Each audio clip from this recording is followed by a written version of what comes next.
Hey guys, today I'm going to tell you how to turn off animation on Samsung A36 or A56.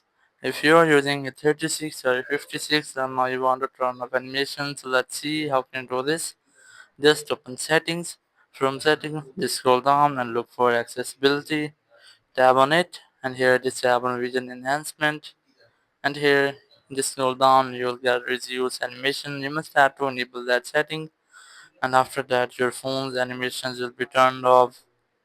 So if you want to turn it on, just open settings, then scroll down and look for accessibility, go for vision enhancement, and here just disable that setting to turn on your animation. So let's see how can you, so that's how you can easily turn off animation on your Samsung A36 or A56.